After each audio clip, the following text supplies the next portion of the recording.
Rotterdam in the mid-18th century was a city shaped by water and commerce.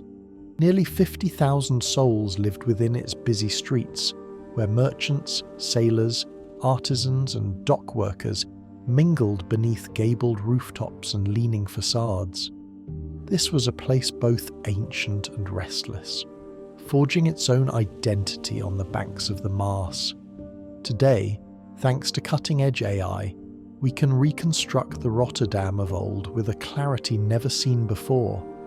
By carefully analysing period sketches, oil paintings and fragile engravings, new technology lets us walk those vanished quays and alleys to witness a world that lives on only in scattered documents and faint images.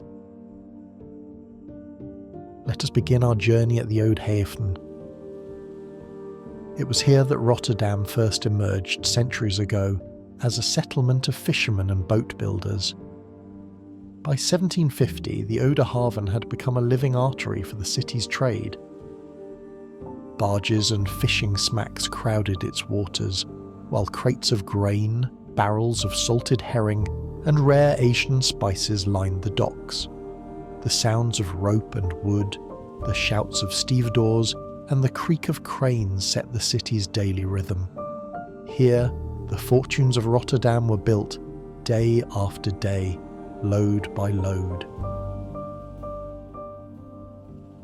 From the harbour, our path leads to the Grote Markt, the beating heart of city life. On market days, the square would burst with colour and clamour. Stalls overflowed with turnips, cheese, smoked fish, and bright bolts of cloth. Housewives haggled with farmers from the surrounding polders. Children darted between the crowds, and the smell of fresh bread mingled with that of livestock and tar. The Grote Markt was more than a place of trade. It was where news spread, friendships were forged, and the city's many faces came together. Nearby, on the old Hoogstraat, stood the stately Stadhuis. This was the seat of government, where the city fathers deliberated on taxes, trade and justice.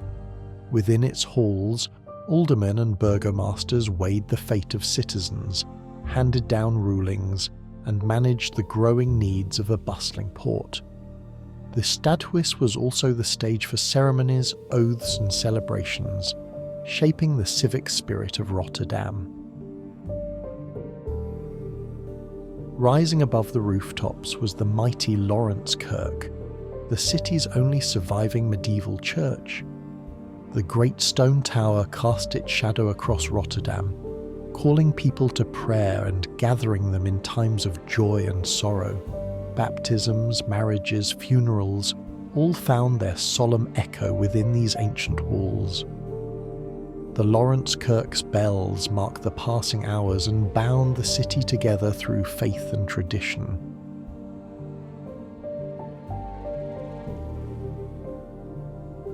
On the edge of the old city, the stately Schielandshuis stood as a symbol of both power and protection.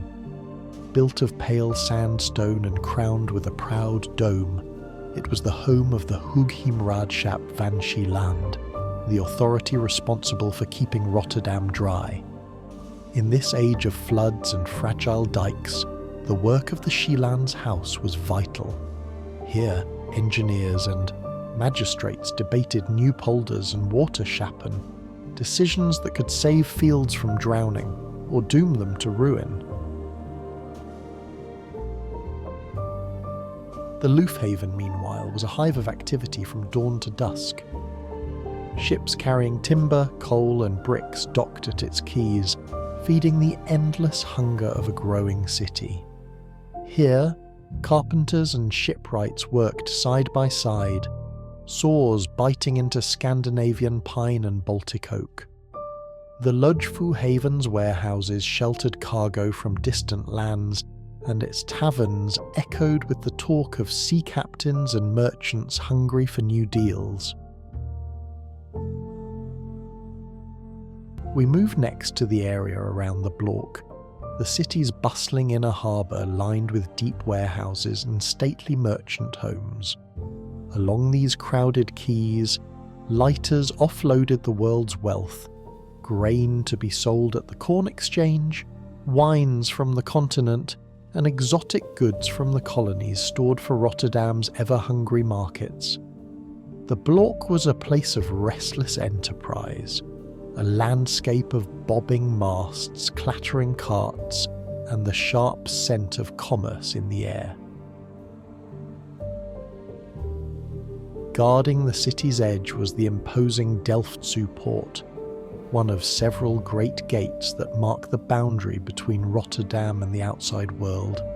Travellers and traders entered here, their carts inspected, their tolls paid. In the evenings, as the gate closed, the city turned inward, safe behind its walls for another night.